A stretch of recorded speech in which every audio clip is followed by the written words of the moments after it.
Assalamualaikum warahmatullahi wabarakatuh. Perkenalkan, nama saya Akila dengan NIM P21124024 dari kelas Fisika angkatan 2024. Pada kesempatan kali ini, saya akan mempresentasikan hasil review jurnal saya terkait metode eksperimental. Itu langsung saja ke identitas jurnal, di mana jurnal ataupun artikel yang saya review pada kesempatan kali ini itu berjudul Pengaruh Konseling Gizi, Daring, dan Aktivitas Fisik terhadap Kualitas Diet dan Persen Lemak Tubuh Dewasa Obesitas, di mana artikel ini ditulis oleh Prasetyo dan kawan-kawan pada tahun 2026 dan diterbitkan di jurnal Amerta Nutrition. Nah, adapun urgensi dari penelitian ini, yang dimana yang pertama itu karena adanya keresahan terkait peningkatan prevalensi obesitas dewasa Indonesia dari 21,8% menjadi 23% melalui Riskesdas 2018. Kemudian kelebihan lemak tubuh juga dapat meningkatkan risiko diabetes, hipertensi, penyakit jantung, dan penyakit-penyakit lainnya. Nah, kemudian ada tujuan dan juga hipotesis artikel. Nah, tujuan dari penelitian ini adalah untuk mengetahui pengaruh dari konseling gizi daring atau telenutrition counseling yang dikombinasikan dengan aktivitas fisik terhadap kualitas diet. Nah, pun hipotesisnya yang dimana H1 itu menyatakan bahwa kombinasi konseling gizi daring dan aktivitas fisik dapat meningkatkan skor HII secara signifikan. Nah, untuk H2-nya sendiri itu menyatakan kombinasi tersebut menurunkan presentasi lemak tubuh secara signifikan. Sedangkan H0-nya itu menyatakan tidak ada perbedaan signifikan antara kelompok.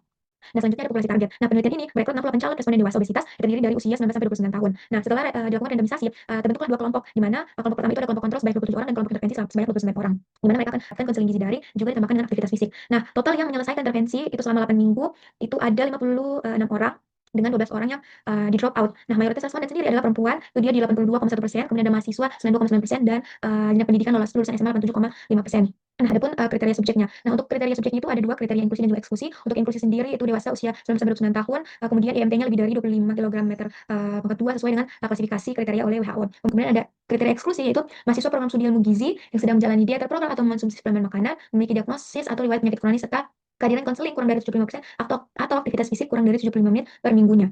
Nah, kemudian ada desain dan metode penelitian. Nah, penelitian ini menggunakan desain kuasi eksperimental pretest post-test pada kontrol grup dilaksanakan selama 8 minggu pada Mei hingga Juni 2024. Dengan randomisasi sederhana dan dibanding tunggal, kelompok kontrol melakukan aktivitas fisik 3 kali per minggu, 30 hingga 60 menit per sesi dengan intensitas ringan hingga sedang sesuai dengan rekomendasi WHO. Nah, kelompok intervensi sendiri menjalani aktivitas fisik yang sama ditambah konseling gizi dari via Zoom secara individu. Nah, sebanyak 1 kali per minggu selama 8 minggu konseling adalah konselornya itu mahasiswa gizi tingkat akhir yang terdiri dari supervisi dan juga nutrisionis dan dietitian. Nah, kemudian ada instrumen pengukuran. Nah, penelitian ini menggunakan 4 instrumen pertama. Yang pertama food recall 2 kali 24 jam, dilakukan 2 kali secara tidak berurutan. Nah, kedua ada heavy eating index atau HEI, HEI untuk mengukur kualitas diet berdasarkan Dietary Guidelines for Americans. Kemudian yang ketiga ada PEA Omron, di mana ini untuk mengukur presentase lemak tubuh secara non-invasif. Dan yang terakhir itu ada pengukuran antropometrik.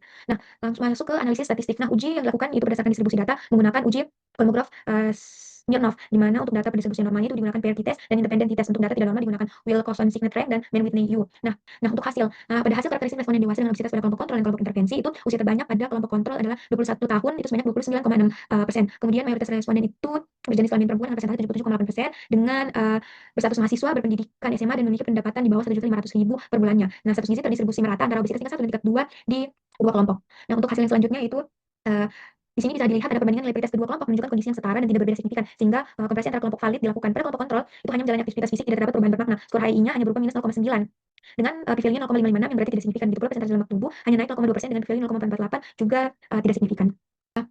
Hasil yang selanjutnya di mana berbeda dengan kelompok kontrol, kelompok intervensi itu menerima konseling gizi yang daring ditambah dengan aktivitas fisik, di mana menunjukkan perubahan yang bermakna. Skor HI-nya meningkat sekitar 4,8